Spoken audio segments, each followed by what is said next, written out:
Hey everyone, welcome to my channel, the latest in television entertainment news. Hey Days of Our Lives fans! So EJ Demira could be plotting a huge corporate maneuver for Demira Enterprises using his dead sister Lexie Carver as a tool to manipulate and leverage her son Theo Carver. EJ's conspiring with Abe Carver to keep Johnny Demira in the CEO seat and make sure Theo doesn't return. But EJ is taking things so much further than Abe knows. It's Belinda from Soap Dirt, and we're going to talk about EJ's plans for the tube person, but please click subscribe if you're not following us yet. So, it shouldn't be too much longer before Dr. Rolf revives the mystery woman in the test tube. At this point, I would be shocked if it was anybody other than Lexie, based on the named dropping, the red flags, and the affectionate way EJ is speaking to the pod person.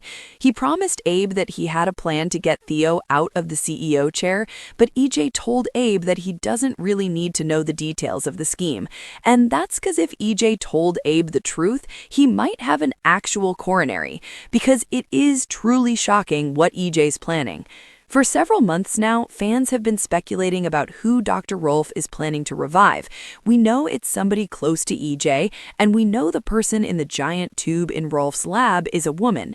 And with Chad and the kids gone till April, I'm pretty much ruling out Abigail Demira.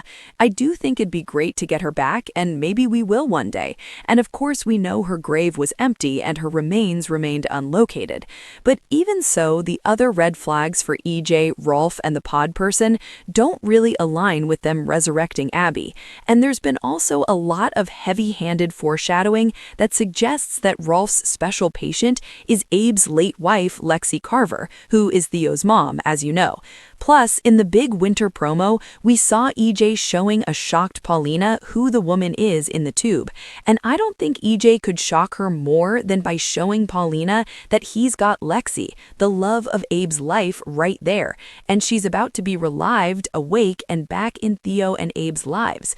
That will leave Paulina facing probably the loss of her husband, because I can't imagine he wouldn't run back to Lexie. Though the other benefit of all this is that EJ could destroy Paulina's life because he hates her.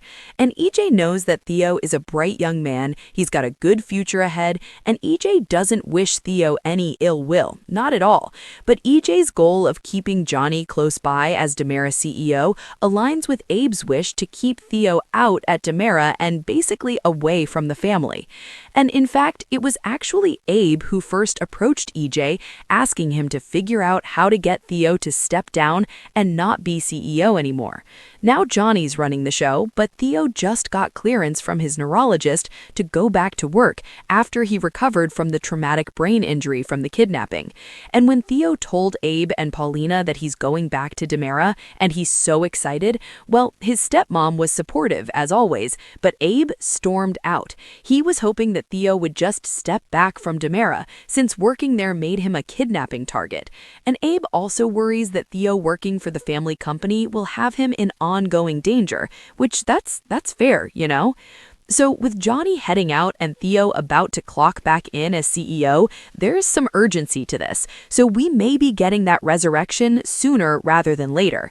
Abe ran back to EJ again to talk to him about stopping Theo's return. And EJ reassured Abe the plan's underway, but then he wouldn't tell Abe any details. And, you know, he agreed with EJ that, okay, fine, but he's frustrated, he's impatient, and Abe wants this to happen now. But of course, EJ can't just tell Abe, by the way, I'm just waiting to resurrect your dead wife Lexie, then we're good to go. And if you don't recall, Abe lost his wife Lexie to an inoperable brain tumor. It was caused by exposure to toxins in the Demira tunnels when she'd been kidnapped by Andre Demira. And EJ never forgave himself for his role and how that all went down. He was really close to Lexie, and he truly cares about her and about Theo.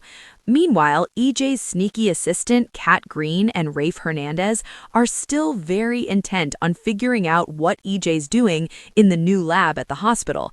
And it was kind of interesting to see Kat and Rafe perplexed, because EJ let the cops search the lab for Stephanie. They know security there is really tight, but then EJ threw open the doors and let them in. But what they don't know is there's a secret lab within the secret lab, and that super secret hidden lab is where EJ and Rolf have the human test tube stashed.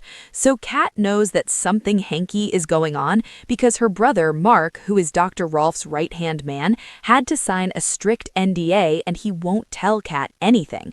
But very soon, Rafe is able to get into the super-secret lab and finds the human test tube, and he is stunned. But is the tube empty by then, or does he actually open it up?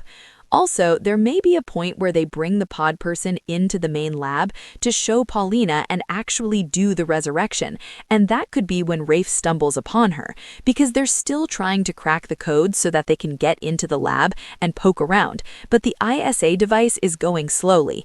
So Dr. Rolf has finally perfected his resurrection serum by combining it with Versex, which is the miracle sepsis drug that saved Bo Brady's life last year, and what's key to it is the Versex cells, or the Versex helps brain cell regeneration, which, if you don't know, brain cells don't regenerate in anybody, much less somebody dead, and that's exactly what Lexie needs, is also what Dr. Rolf's serum had been lacking, because a lot of times people came back with flawed memories or no memories at all, and he's been resurrecting people for the Demeras, and I mean, heck, sometimes just for fun, for decades, but this new mixture could be perfect, and it could make millions of dollars for EJ and for Gwen.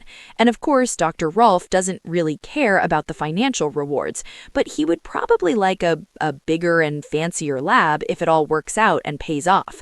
And in the end, here's what I think EJ's plan is, and how reviving the pod person is going to benefit him. First is the obvious. If that is Lexie in the tube, EJ is going to get his darling sister back. Second, if he resurrects Lexie, there's no way she'll let Theo keep working at Demera. And third, Lexie comes back, Paulina's marriage is ruined, which EJ will love. So if Theo's mom, Lexie, comes back from the dead, obviously Theo is going to do whatever she wants. And if Lexie says no more Demera, that should be it. And that would leave the CEO seat wide open for Johnny to stay. And let's be real, he actually does enjoy the job. It's just that Chanel hates him being around anything that's Demera. However, we also know we've only got another 8 months or so of Johnny and Chanel before EJ's son takes off out of Salem, because Carson Boatman and Raven Bowens were fired when they came back from their Christmas holidays, along with Leo Howard and Ashley Pazibios, who plays Holly and Tate. So yeah, looks like we're getting this resurrection soon because it really needs to happen in time to stop Theo from taking over the CEO seat again. So buckle up, we're going to have a return from the dead very soon. Thank you for being a loyal listener. Follow us wherever you get your podcast because you don't want to miss the next episode. Soap Dirt is on all the major podcast platforms, including Apple Podcast, Spotify, iHeartRadio, and more.